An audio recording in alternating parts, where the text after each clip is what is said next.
이 이야기는 제가 졸업 연주회를 망치게 된 이야기입니다. 하지만 새로운 출발의 신호였는지도 모르겠습니다. 한때 피아니스트였던 제가 사람들 앞에서 다시 건반을 누르기까지 그 사이엔 상처, 용기, 그리고 어떤 작은 복지관 무대가 있었습니다. 졸업 독주회를 앞둔 날 아침, 저는 새벽같이 눈을 떴습니다. 날씨는 매서웠고 창문 틈 사이로 찬바람이 스며들더군요. 손끝이 얼얼했지만 오늘만큼은 그 차가움도 반갑게 느껴졌습니다. 기다리고 기다리던 무대가 드디어 다가온 날이었으니까요. 책상 위엔 엄마가 다려놓은 드레스와 흰 블라우스가 정갈이 걸려 있었어요. 아직도 어제 엄마가 블라우스를 들고 말하던 목소리가 귀에 생생하게 맴돕니다. 혜린아, 이 옷 입고 꼭 멋지게 연주하자. 널 보러 오는 사람들 앞에서 후회 없게. 저는 고개만 끄덕였지만 마음속으로는 그보다 더 단단한 약속을 했죠. 이 무대만큼은 완벽하게 끝내고 싶었습니다. 냉장고에서 식은 주먹밥 하나 꺼내 입에 넣고 손가락을 몇 번 풀어봤습니다. 피아노 전공생에게 손은 생명과도 같아요. 그래서 저는 늘 손을 아껴요. 겨울에는 두툼한 장갑을 끼고 지하철 손잡이도 가급적 안 잡죠. 오늘은 리허설이 있는 날이라 더 신경이 곤두서 있었습니다. 리허설 장소까지는 버스를 2번 갈아타야 했어요. 버스 안에서 손바닥에 올려놓은 악보를 다시 펼쳐봤습니다. 마지막 곡 리스트의 위안 3번. 그 부드러운 음들이 마음을 다독여줄 줄 알았는데 이상하게도 건반을 누르는 손끝이 자꾸 떨렸어요. 창밖으로 고층 건물들이 스쳐 지나갔고 마음은 자꾸 엄마 얼굴을 떠올렸습니다. 며칠 전 드레스를 손에 들고 오시던 엄마의 뒷모습이요. 빛바랜 코트 안에서 고운 원피스를 꺼내며 웃던 엄마는 아무 말도 하지 않았지만 그 손에 들린 카드 할부 명세서는 제 심장에 깊이 박혀 있었습니다. 버스가 마지막 정류장에 멈췄습니다. 시계를 봤어요. 오전 9시 20분. 리허설까지는 40분 남았습니다. 사거리를 건너려던 찰나 눈에 띄는 한 장면. 횡단보도 바로 옆 벤치 아래 한 노인이 주저앉아 있었어요. 허리를 굽힌 채 턱을 손으로 괸 모습. 처음엔 노숙자일까 싶었지만 가까이 다가가 보니 모직 코트를 입은 할머니였고 손이 떨리고 있었습니다. 저는 고개를 돌리려다 멈췄어요. 주변엔 수많은 사람들이 있었습니다. 등산복 차림의 노인, 스쿠터를 탄 배달기사, 정장을 입은 직장인들. 모두 무심히 스쳐 지나갔고 그 누구도 눈길조차 주지 않았죠. 할머니의 어깨가 미세하게 들썩였어요. 신음인지 숨을 몰아쉬는 건지 판단할 수 없었습니다. 저는 가방끈을 움켜쥐고 몇 초간 서 있었습니다. 지금 가야 해. 늦으면 안 돼. 이번 무대는 인생이 걸린 거잖아. 그렇게 속으로 수없이 외치며 발을 때려던 찰나 할머니가 조용히 중얼였어요. 어디 여기가 어디지. 그 목소리는 생각보다 너무 약했고 떨렸습니다. 결국 저는 발을 돌렸어요. 리허설보다 이 상황이 더 급하다는 생각이 들어버린 거죠. 괜찮으세요? 어디 불편하신 데라도 있으세요? 조심스럽게 묻자 할머니는 저를 뚫어지게 바라봤습니다. 눈은 흐릿했고 그 안엔 공포 같은 게 서려 있었어요. 집이 어디였더라. 나는 지금 뭐하러 나왔지. 머릿속이 하얘졌습니다.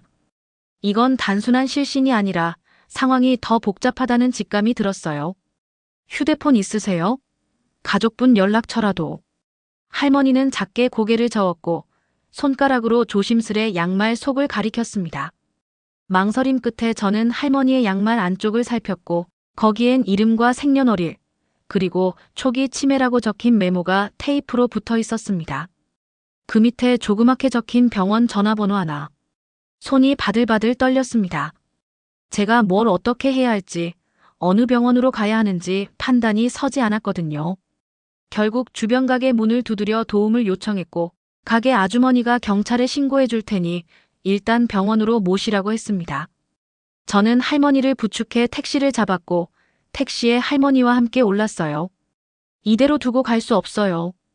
그 말이 입 밖으로 나왔을 땐 이미 제 모든 일정이 뒤엉킨 뒤였습니다. 리허설은 이제 틀렸다는 걸 알았지만 마음 한구석은 오히려 차분해졌어요. 병원에 도착하자마자 응급실로 향했고 접수대에 메모를 내밀었습니다. 간호사는 익숙하다는 듯 고개를 끄덕였고 몇 번째예요? 라고 물었습니다. 네. 가끔 이렇게 혼자 나가시거든요. 가족들이 걱정 많으셨을 텐데. 그 말을 듣고 나서야 안도의 숨이 나왔어요. 할머니는 침대에 누운 채 링거를 맞았고 혈압과 맥박은 점점 안정돼 보였죠. 하지만 저는 가방 속 악보와 시계를 번갈아 바라봤어요. 10시 40분. 지금 나가면 리허설에 늦을 순 있어도 본 무대는 겨우 맞출 수 있을지도 모릅니다. 그런데 그 순간 할머니가 제 손을 잡았어요. 딸딸 맞지 맞구나. 그 손은 아주 부드럽고 떨리고 따뜻했습니다. 그날 제가 무대에 섰다면 어떤 곡을 연주했을까요? 아마도 위안이었을 겁니다. 하지만 지금 이 순간 제 손을 잡고 있는 이분에게 제가 줄 수 있는 위안은 단 한 곡의 음악보다 더 필요한 것이었어요. 저는 조용히 손을 맞잡았고 가만히 앉아 있었습니다. 시계는 점점 더 빨리 흘렀지만 제 마음속엔 이상하리만치 평온이 찾아왔습니다. 응급실 대기 의자에 앉아있던 저는 그제야 숨을 크게 내쉴 수 있었어요. 할머니는 링거를 맞으며 조용히 눈을 감고 계셨고 간호사는 의료진에게 상태를 전달하고 있었죠. 의사 선생님은 금방 오겠다고 했고 병원 특유의 소독약 냄새가 코를 톡 쏘았습니다. 낮은 형광등 불빛 아래 저는 무릎 위에 얹은 손을 천천히 바라봤어요. 떨리던 손끝이 조금씩 가라앉는 걸 느꼈습니다. 손에 닿았던 그 온기, 할머니의 미약한 말소리. 무대보다 훨씬 멀게 느껴졌지만 이상하게도 저를 꽉 붙잡고 있었어요. 그러나 제 가방 안에서는 전혀 다른 무게감이 느껴졌습니다. 핸드폰이 계속해서 진동을 울리고 있었죠. 엄마, 그리고 교수님. 거의 동시에 10통 넘는 부재중 전화. 심장이 쿵 내려앉는 기분이었어요. 도망칠 수도 없었고 더 이상 모른 척할 수 없었죠. 숨을 고르고 전화를 받았습니다. 혜린아, 지금 어디야? 엄마의 목소리는 다급하고 떨렸습니다. 너 지금 무대에 안 들어갔어. 무슨 일이야? 그 말 한마디에 목이 메었어요. 엄마 미안해. 가는 길에 어떤 할머니가 쓰러지셔서 병원에 있어. 나 지금. 뭐라고? 그게 무슨 말이야? 너 지금 무대 놓친 거야? 엄마의 목소리는 높아졌고 동시에 울먹임도 섞여 있었어요. 엄마, 그냥 지나칠 수가 없었어. 상태가 너무 위급했거든. 치매 초기셨어. 병원도 혼자 못 오셨고. 말을 하다 보니 저도 모르게 눈물이 차올랐습니다. 머릿속에선 내가 잘한 걸까? 이 선택이 옳은 걸까? 저 같은 질문들이 꼬리를 물었고 엄마의 말 한마디, 숨소리 하나에도 제 마음이 휘청였어요. 혜린아, 그럼 넌 이제 장학 프로그램도 물 건너갔다는 거야. 교수님이 널 얼마나 믿고 있었는데. 우린 어떻게든 내 무대 준비하려고 했잖아. 드레스며 레슨이며. 그 말에 입을 다물 수밖에 없었습니다. 엄마는 끝내 그래도 너니까 그랬겠지라는 말을 남기고 전화를 끊었어요. 그 말을 듣고 나니 더 이상 병원 의자에 앉아 있을 수 없었습니다. 화장실로 달려가 세면대 앞에 섰고 거울을 바라봤죠. 초췌한 얼굴. 립스틱은 다 지워졌고 눈가는 눈물로 인해 마스카라가 번져 있었습니다. 나는 지금 이 선택을 후회하고 있는 걸까? 아니면 지금 당장 돌아가고 싶은 걸까? 하지만 돌아간다 해도 아무것도 바뀌지 않아요. 본 무대는 이미 끝났고 장학 프로그램도 놓쳤겠죠. 교수님께 사과를 드려도 결과는 바뀌지 않을 겁니다. 그게 더 가슴을 쓸어내리게 만들었어요. 다시 병실로 돌아오니 할머니는 여전히 조용히 누워 계셨어요. 침대 옆 모니터에서 일정한 심박 소리가 들려왔고 그 소리가 묘하게 안정감을 줬습니다. 간호사가 제게 다가왔습니다. 보호자분이시죠? 괜찮으시면 보호자 기록지에 서명 좀 해주세요. 혹시 가족이나 보호자가 아니시면 연락처라도 남겨주시면 가족이 오셨을 때 전달할게요. 아, 저는 그냥 지나가다 뵙고 병원으로 같이 온 사람인데요. 가족 연락처는 메모에 병원 번호 하나 있었고 그것밖에 없었어요. 아, 그럼 메모 다시 확인해서 저희 쪽에서 연락드릴게요. 도움 주셔서 정말 감사합니다. 요즘 이런 상황에 그냥 지나치는 분들이 더 많거든요. 그 말을 듣고 나니 가슴 한쪽이 무너지는 듯한 묘한 감정이 밀려왔습니다. 도움 주셔서 감사하다는 말이 너무 큰 걸 놓쳤네요 라는 말로 들리는 건 제 착각이겠죠. 하지만 그 순간만큼은 어떤 위로도 위로가 되지 않았습니다. 시계를 보니 12시를 넘기고 있었어요. 휴대폰엔 교수님의 마지막 문자 하나가 떠 있었습니다. 혜린아, 나중에 다시 이야기하자. 그 문장은 짧았지만 저를 더 무겁게 만들었습니다. 나중에라는 말이 꼭 실망했다는 뜻처럼 들렸거든요. 병실 창밖으로 흐린 겨울빛이 스며들고 있었습니다. 창문에 흐려진 제 얼굴과 희미한 빛 사이에 눌러앉은 마음. 전 그날 그렇게 조용히 모든 것을 내려놓은 채 의자에 앉아 있었습니다. 그리고 마음속으로 스스로에게 말했죠. 다시 시작할 수 있을까? 내가 틀린 선택은 아니라고 믿고 싶은데. 병원을 나섰을 때 눈이 조금씩 흩날리고 있었습니다. 하얀 눈송이가 어깨 위로 내려앉을 때마다 마음 깊은 곳이 시려왔어요. 저는 가방끈을 단단히 움켜쥐고 어깨를 웅크린 채 정류장 쪽으로 향했죠. 손끝은 이미 얼어 있었고 마음속은 더 얼어붙은 듯 했습니다. 리허설은커녕 본 무대까지 모두 놓쳐버렸다는 사실이 실감나지 않았어요. 잠깐만 병원에 들렀다 가려던 마음이 이렇게 큰 전환점이 될 줄은 정말 몰랐습니다. 정류장에서 버스를 기다리며 제 휴대폰을 다시 열어봤어요. 교수님의 메시지는 여전히 마지막 줄에 떠 있었고 아무도 그 이후로 연락을 주진 않았습니다. 버스 안에서 창밖을 내다보며 생각했어요. 내가 선택한 건 옳은 일이었을까? 아니면 단순한 감정적 행동이었을까? 아무도 몰랐고 저 역시 자신이 없었어요. 다만 마음 한구석에서는 자꾸만 엄마 얼굴이 떠올랐습니다. 잘했어 한마디면 정말 괜찮아질 것 같았는데. 집에 도착했을 땐 오후 3시가 넘었어요. 문을 열자마자 거실에 앉아 계시던 엄마가 고개를 들었습니다. 표정은 무표정에 가까웠고 텅 빈 눈빛이 저를 바라보고 있었어요. 왔어. 그 한마디에 저는 더 이상 아무 말도 할 수 없었어요. 가방을 내려놓고 현관 앞에 주저앉아 그대로 울어버렸습니다. 말 대신 터져나온 숨소리와 흐느낌. 엄마는 말없이 저를 바라보았고 저는 한참을 울다가 겨우 입을 열었죠. 엄마 나 그냥 지나칠 수가 없었어. 정말 어떡하겠어. 말끝이 흐려졌고 울음소리에 목이 잠겼습니다. 그러자 엄마가 조용히 다가와 제 어깨에 손을 얹었어요. 혜린아, 그 마음은 알지. 너 그런 애잖아. 근데 말이야. 가끔은 그런 내 마음이 엄마로선 무섭기도 해. 그 말에 저는 고개를 들지 못했습니다. 엄마는 잠시 숨을 골랐고 작은 한숨과 함께 말을 이었죠. 우리가 널 여기까지 키우려고 얼마나 애썼는지. 내가 얼마나 간절하게 이 무대를 준비했는지도 알아. 근데 세상은 내 마음만으로 움직이지 않잖아. 기회라는 건 그렇게 쉽게 돌아오지 않아. 엄마의 눈엔 눈물이 고여 있었어요. 하지만 단 한 방울도 떨어지지 않았죠. 그 눈물이 참 더 아프게 다가왔습니다. 엄마가 나쁘다는 거 아니야.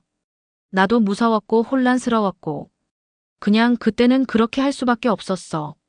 제 말은 너무 작아서 들릴까 싶었지만 엄마는 고개를 끄덕였어요. 그래. 내 선택이었으니까. 다만 이제부터는 그 선택이 남긴 결과를 내가 감당해야 해. 그 말은 냉정했지만 틀린 말이 아니었어요. 제가 놓친 건 단지 무대만이 아니었어요. 그 무대에 걸려있던 사람들의 기대, 희망, 그리고 수많은 날들이 함께였죠. 다음 날 아침 교수님께 전화를 드렸습니다. 손에 땀이 차고 목소리가 떨렸지만 무작정 피할 수는 없었거든요. 교수님의 음성은 차분했지만 짧았습니다. 어제 내 소식 들었어. 사람 살린 거면 잘한 일이긴 한데. 너 다음 기회는 없을지도 몰라. 이번 무대는 장학 추천과 직결됐고 관계자들도 다 지켜보고 있었어. 죄송합니다, 교수님 전. 무슨 말을 더 붙여야 할지 모르겠더라고요. 그냥 조용히 끊어진 말끝만 입술 안에서 씹고 있었습니다. 내 선택이 틀렸다고 말하진 않겠어. 다만 음악계라는 곳은 그런 선택을 따뜻하게 받아줄 만큼 여유 있는 곳은 아니란 걸 기억하렴. 그날 이후 저는 레슨도 쉬었고 피아노 앞에 앉는 시간도 점점 줄어들었어요. 연습실을 마주하는 것조차 벅찼거든요. 누가 뭐라 하지 않아도 제 안에서 쏟아지는 자책과 후회가 견디기 힘들었습니다. 어쩌면 그 선택은 좋은 사람이라는 이름에 어울릴지 몰라도 프로 뮤지션이라는 길과는 거리가 있었던 걸까요? 그런 생각이 밤마다 저를 덮쳤고 방 안엔 어느새 침묵이라는 커튼이 드리워졌어요. 겨울방학은 늘 조용한 계절이지만 올해의 조용함은 유난히 쓸쓸했어요. 문 밖엔 눈이 내리고 있었고 제 방 안은 시간마저 멈춘 듯 고요했죠. 피아노 위엔 먼지가 살짝 쌓이기 시작했고 악보책은 그대로 덮인 채 책상 구석에 놓여 있었습니다. 지나가는 하루하루가 무기력하게 쌓이면서 저는 마치 제 삶에서 살짝 비켜나와 있는 기분이었어요. 그날도 특별할 것 없는 오후였어요. 노트북으로 옛 영상들을 돌려보다 문득 저 자신이 낯설게 느껴졌죠. 무대 위에서 밝게 웃던 제 모습은 이젠 타인의 기록처럼 보였어요. 바로 그때 휴대폰 화면에 모르는 번호가 떴습니다. 2로 시작하는 서울 번호. 무심코 전화를 받았죠. 여보세요. 조금 낮고 차분한 남자의 목소리가 들려왔습니다. 혹시 김혜린 씨 맞으신가요? 네, 그런데요. 저는 강성훈이라고 합니다. 해운병원 신경내과 쪽 보호자 연락처 확인 중에 김혜린 씨 성함이 남아있어서 연락드렸습니다. 해운병원 그 이름을 듣는 순간 저도 모르게 등골을 타고 서늘한 기운이 지나갔어요. 며칠 전 제가 응급실에 데려갔던 할머니. 그분 이야기라는 걸 직감할 수 있었죠. 혹시 그날 쓰러지셨던 어르신 상태가 괜찮으신가요? 네, 덕분에 응급처치가 빠르게 이루어졌고 지금은 많이 회복 중이십니다. 일단 인지 기능은 일정 부분 회복되고 계세요. 다만 보호자분과 연락이 어려워서 메모에 남겨진 번호로 전화를 드린 겁니다. 저는 마음이 놓이면서도 당황스러웠어요. 그날의 만남은 순간이었고 어쩌면 여기서 끝날 줄 알았거든요. 하지만 전화를 건 강성훈 씨는 단순한 병원 관계자가 아니었어요. 사실 저는 그 어르신의 손자입니다. 그 말에 저는 얼떨떨했어요. 네. 저희 할머니가 병원 침대에서 정신을 차리자마자 계속 한 사람만 찾으셨어요. 검은색 드레스 입은 소녀, 하늘에서 내려온 사람 같다고요. 그 말에 웃음이 새어나오려다 목이 잠겨왔어요. 아무도 몰라줬으면 하는 마음과 누군가 알아줬으면 하는 마음이 뒤섞여 있었던 그날. 할머니가 저를 기억하고 계셨다는 사실만으로 숨이 뻐근하게 찼습니다. 할머니께서 직접 고맙다는 인사를 꼭 하고 싶다고 하셨어요. 혹시 시간 되신다면 병원에 한번 들러주실 수 있을까요? 순간 망설였지만 마음이 먼저 움직였어요. 네, 저 가볼게요. 그날 오후 저는 몇 주 만에 처음으로 옷을 제대로 챙겨 입었어요. 겨울 코트를 꺼내고 목도리도 둘렀죠. 병원으로 향하는 지하철 안, 제 손은 조금씩 땀을 흘리고 있었어요. 하지만 이상하게도 무겁던 어깨가 조금 가벼워졌어요. 병원에 도착하니 로비에서 한 남자가 기다리고 있었습니다. 검은색 코트에 반듯한 셔츠, 또렷한 이목구비와 맑은 눈빛. 그가 강성훈이었어요. 김혜린 씨, 맞죠? 네, 안녕하세요. 할머니가 많이 기다리셨어요. 이쪽으로 가시죠. 병실로 들어서자 침대에 앉아 계신 할머니가 저를 보자마자 눈을 동그랗게 뜨셨어요. 어머나, 정말 오셨네. 아가씨 아니 아가야. 손등 위로 나 있는 주름 하나하나에 따뜻함이 느껴졌습니다. 그날 내가 너무 미안하고 고맙고 아가씨 아니었으면 나 그날 길에서. 아니요, 전 그냥 당연한 일을 했을 뿐이에요. 말을 하다 보니 눈가가 뜨거워졌어요. 할머니는 제 손을 꼭 붙잡고 한참을 놓지 않으셨어요. 그 손이 꼭 무대 위 조명처럼 느껴졌죠. 잠시 뒤 병실 밖 복도에서 강성훈 씨와 둘이 남게 됐어요. 혜린 씨. 그가 말을 걸어왔어요. 저 사실 할머니한테 얘기 듣고 많이 놀랐습니다. 요즘 세상에 그렇게 행동하는 사람 드물잖아요. 게다가 중요한 공연을 놓치면서까지. 저는 고개를 살짝 숙였어요. 사실 그날 이후 많이 무서웠어요. 제 선택이 옳았는지 무대 위에서의 시간들이 전부 날아간 것 같아서. 그때 성훈 씨가 잠시 말을 멈췄다가 조용히 물었어요. 지금 다시 무대에 서실 수 있다면 서고 싶으세요? 그 질문은 제 안에 오래 묵혀둔 감정을 건드렸어요. 설명할 수 없는 전율이 머리부터 발끝까지 번졌고 그 순간 깨달았죠. 저는 여전히 무대를, 음악을 사랑하고 있었어요. 집에 돌아오는 길, 제 머릿속은 온통 복잡했어요. 할머니와의 만남은 따뜻했고 성훈 씨의 질문은 마음 깊은 곳을 건드렸죠. 지금 다시 무대에 서고 싶으세요? 그 한마디가 자꾸 머릿속을 맴돌았어요. 현관문 앞에 멈춰 섰을 때 손이 문고리에 닿지 않았어요. 지금 나는 어떤 사람일까? 그런 질문을 정말 오랜만에 해봤던 것 같아요. 조용히 방문을 열고 들어서자 익숙한 피아노가 시야에 들어왔습니다. 먼지가 내려앉은 건반. 덮어둔 커버 위에 손을 얹었는데 그 촉감이 너무 낯설더라고요. 괜히 조심스럽게 커버를 들추고 천천히 피아노 앞에 앉았어요. 숨을 들이쉬고 오른손 검지로 도움을 눌러봤죠. 똑, 정말 단순한 소리 하나였는데 심장이 쿵 내려앉았습니다. 처음 피아노를 배울 때 엄마가 손등을 잡고 여기부터 시작하는 거야, 혜린아 라고 말해주던 기억이 떠올랐어요. 그렇게 다시 저는 몇 달 만에 건반을 눌렀습니다. 어설프고 부자연스럽긴 했지만 이상하게 그 소리 하나하나가 제 몸속에 다시 들어오는 기분이었어요. 그날 밤 성훈 씨에게 문자가 도착했어요. 혹시 시간 괜찮으시면 저희 할머니 퇴원 기념으로 저녁 식사 같이 하실래요? 잠깐 망설였지만 문자를 보낸 손끝은 이미 내라고 눌러버리고 있었어요. 며칠 뒤 서울 근교 한적한 레스토랑에서 다시 만났습니다. 강성훈은 늘 깔끔하고 단정한 인상이었지만 그날은 왠지 편안해 보였어요. 저희는 이런저런 이야기를 나눴죠. 피아노 얘기, 공연 얘기, 그리고 꿈 얘기까지. 식사 도중 그가 조심스럽게 말했어요. 혜린 씨, 사실 말씀드릴 게 있어요. 저희 회사에서 문화예술 관련 기획을 하나 준비하고 있는데요. 피아노, 클래식, 젊은 연주자들의 이야기로 꾸미는 콘텐츠예요. 저는 고개를 갸웃했어요. 영상 콘텐츠요? 네. 영상이기도 하고 음악회이기도 해요. 지역 도서관이나 병원, 복지관 같은 곳을 다니면서 소규모 공연을 여는 프로젝트죠.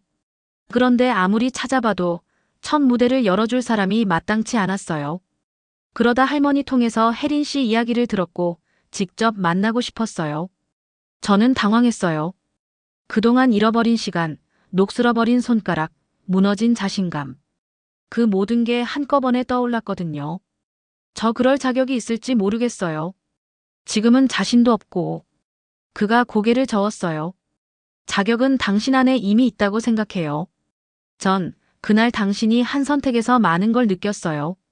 그 사람의 음악은 그냥 소리가 아니겠구나. 그건 사람을 움직일 줄 아는 소리겠구나. 그런 생각이 들었죠. 그 말이 왜 그렇게 울림이 있었을까요? 그저 상냥하게 건네는 말일 뿐인데 그날은 이상하게 가슴을 파고들었어요. 식사를 마치고 나오면서 그는 조용히 한 장의 전단지를 건넸어요. 다음 주 첫 공연이 열리는 복지관이에요. 한번 와보세요. 연주 안 해도 좋으니 분위기라도 느껴보시면 어떨까요?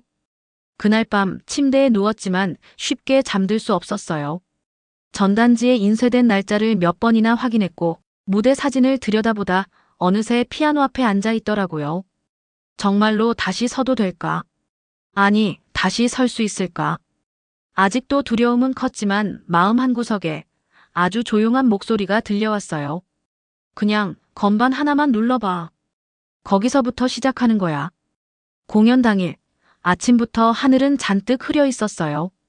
창밖으로 부는 바람은 차갑고 건조했지만 제 마음은 그보다 훨씬 더 복잡하고 메말라 있었죠. 머릿속이 어지럽게 뒤엉킨 채로 지하철 안에 앉아 있는데 손끝이 계속 떨렸어요. 전날 밤 내내 잠을 설쳤거든요. 정말 가야 할까? 괜히 갔다가 오히려 창피만 당하는 건 아닐까? 머릿속에서 수십 번, 아니 수백 번쯤은 도망치고 싶다는 생각이 들었어요. 하지만 그러면서도 자꾸만 그날 성훈 씨가 건넨 전단지 문구가 떠올랐어요. 사람들에게 필요한 건 완벽한 연주가 아니라 진심이 담긴 음악입니다. 그 문장이 뭔가 모르게 저를 조금씩 끌고 가더라고요. 도착한 복지관은 생각보다 작고 조용한 곳이었어요. 1층 카페 옆에 있는 강당은 마치 교회 소예배실 같은 분위기였죠. 무대도 높지 않았고 객석도 3, 40석 남짓. 하지만 그 안엔 이미 따뜻한 온기가 감돌고 있었어요. 성훈 씨가 문 앞에서 기다리고 있다가 반갑게 웃으며 다가왔어요. 오셨네요. 오늘은 그냥 보기만 하셔도 돼요. 강요는 절대 안 할게요. 그 말이 오히려 위로가 됐어요. 근데요, 혹시 모르니까 피아노만 한번 쳐볼 수 있을까요? 그렇게 저는 무대 옆에 놓인 작은 그랜드 피아노 앞에 앉았어요. 손을 얹고 몇 개만 눌러봤죠. 피아노 상태는 생각보다 괜찮았어요. 조율도 잘 되어 있었고 건반은 부드러웠어요. 저는 가볍게 강 건너 봄이 오듯을 연주해봤어요. 그 곡은 대학 입시 때부터 애정하던 곡이었거든요. 그렇게 몇 소절, 아주 짧게 연주했는데 뒤에서 누군가 박수를 치는 소리가 들렸어요. 고개를 돌리자 어르신 몇 분이 의자에 앉아 계셨고 그중 한 아주머니가 웃으시며 말했죠. 손끝에 봄이 왔네. 오랜만에 사람 가슴 두드리는 소리 들었어요. 그 말 한마디에 갑자기 눈물이 쏟아질 것 같았어요. 저는 고개를 끄덕이고 조용히 무대에서 내려왔어요. 그날 공연은 지역 아마추어 현악 사중주단의 무대로 시작됐고 다음 순서는 성악 전공자의 가곡 무대였어요. 따뜻한 박수와 중간중간 농담도 오가면서 분위기는 꽤 부드러웠어요. 관객들은 다들 연세 지긋한 어르신들이었지만 집중력은 대단했고 누군가는 눈을 감고 누군가는 손을 모은 채 음악을 감상하고 있었어요. 막 공연이 끝나고 사회자가 마무리를 하려던 순간 성훈 씨가 제 옆에 다가와 조용히 말했어요. 지금 아니면 아마 또 한참 걸릴 거예요. 한 곡만 짧게라도 괜찮아요. 저는 심호흡을 크게 한번 했어요. 무대 위로 발을 디디는 순간 등줄기로 땀이 났어요. 조명이 따뜻하게 내려오고 있었고 관객들은 의아한 듯 조용히 바라보고 있었죠. 안녕하세요. 저는 김혜린이라고 합니다. 아까 리허설 때 잠깐 연주했던 사람이에요. 사실 저는 얼마 전까지만 해도 음악을 그만두려고 했던 사람이에요. 하지만 어느 하루의 만남이 저를 다시 피아노 앞으로 데려왔습니다. 오늘 이 무대는 저에게 다시 시작할 수 있을까 조금만 용기를 내보는 그런 자리가 될 것 같아요. 그리고 저는 피아노 앞에 앉았습니다. 처음 선택한 곡은 쇼팽의 이별의 왈츠. 부드럽고 절제된 시작, 그리고 감정을 실어야만 하는 중반부. 하나하나를 눌러가며 저는 마치 시간 속으로 빨려 들어가는 느낌이었어요. 그 곡 안에 그동안의 불안, 후회, 외로움, 희망. 모든 감정이 녹아들기 시작했죠. 연주가 끝나자 강당안은 잠깐 정적이 흐르더니 어느새 조용한 박수 소리가 들려왔어요. 처음엔 작았지만 점점 커졌고 진심이 묻어나는 박수였어요. 그 순간 저는 피아노 건반 위로 손을 올린 채로 눈을 꼭 감았어요. 기억나지 않던 어떤 감정이 심장 안에서 되살아나고 있었어요. 무대를 내려오자 성훈 씨가 말했어요. 그죠? 아직 당신 안에 그 모든 게 살아있다는 거. 저는 고개를 끄덕였어요. 맞아요. 저 아직 완전히 멀어지진 않았던 것 같아요. 그리고 그게 고마워요. 그날 이후로 저는 매일 아침 피아노 앞에 앉기 시작했어요. 별다른 이유도 목적도 없이요. 그저 건반을 눌러보며 마음을 비우는 시간이 필요했죠. 사람들은 흔히 말하죠. 음악은 마음을 치유한다고. 그게 진짜 맞는 말이었나 봐요. 몇 년간 쌓였던 불안, 자책, 후회 같은 감정들이 피아노 소리에 녹아들며 조금씩 옅어졌거든요. 성훈 씨와의 연락도 자연스레 계속됐어요. 그는 매번 공연이 끝날 때마다 저를 부르진 않았지만 항상 제게 조용히 자리를 비워뒀죠. 오늘도 올 줄 알았어요. 그의 그런 배려가 부담스럽기보다는 이상하게 힘이 됐어요. 어느 날 복지관 공연이 끝나고 한 어르신이 제게 다가와 말했어요. 따님, 아까 연주한 곡 이름이 뭐예요? 쇼팽의 이별의 왈츠요. 이별이 그렇게 따뜻할 수도 있구먼. 덕분에 잊고 살았던 사람 하나가 생각났어요. 고맙습니다. 그 말을 듣는 순간 눈물이 핑 돌았어요. 이게 음악이 가진 힘이구나. 단지 박수받는 걸 넘어서 누군가의 기억을 건드리는 일. 그게 저를 다시 무대 앞으로 끌어당긴 진짜 이유였어요. 그러던 어느 날 성훈 씨가 갑자기 전화를 걸었어요. 목소리는 평소보다 약간 진지했죠.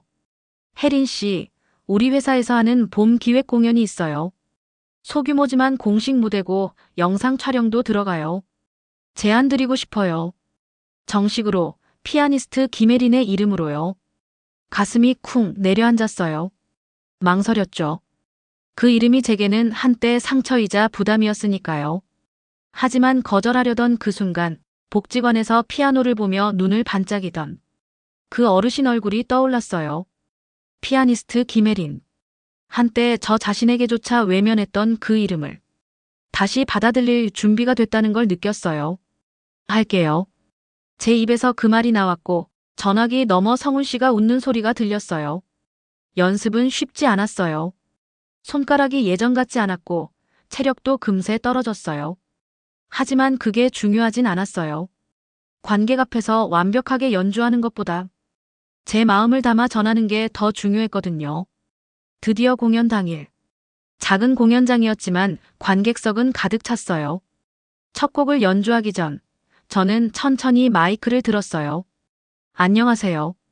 저는 김혜린입니다. 한동안 피아노를 멀리하고 살았지만 다시 건반을 누르게 된 이유는 여러분 덕분입니다. 한 사람의 진심이 누군가의 삶을 움직일 수 있다는 걸 저 역시 여러분을 통해 배웠어요. 그날 연주는 어쩌면 제 인생에서 가장 진실된 무대였을지도 몰라요. 완벽하진 않았지만 한 음 한 음에 진심을 담았고 관객들 눈빛에서도 그걸 느낄 수 있었어요. 공연이 끝나고 관객 중 한 명이 조용히 와서 손을 잡았어요. 딸이 어릴 때 피아노를 쳤는데 오늘 당신 연주 들으니까 그 애가 떠올랐어요. 진심으로 고맙습니다. 그 순간 알았어요. 내가 다시 연주하기로 한 이유, 이제 정말 잊지 않을 거야. 그리고 성훈 씨. 공연 뒤 조용히 박수를 치던 그가 그날은 무대 뒤편에서 저를 꼭 안아줬어요. 이제야 알겠어요. 당신이 왜 피아노를 다시 시작했는지. 저는 고개를 끄덕였죠. 다시 나를 찾고 싶어서였어요. 그게 김혜린이라는 이름이니까요. 이제야 말할 수 있어요. 저는 다시 제 이름으로 서 있는 사람입니다. 누군가의 박수보다 제가 제 자신에게 내리는 괜찮아라는 말이 더 중요하다는 걸 알게 된 시간이었어요. 제 이야기를 들어주셔서 정말 감사합니다. 혹시 이 이야기 속에서 당신도 다시 시작할 용기를 얻었다면 그보다 더한 기쁨은 없을 거예요. 다시 시작하는데 늦은 때는 없으니까요.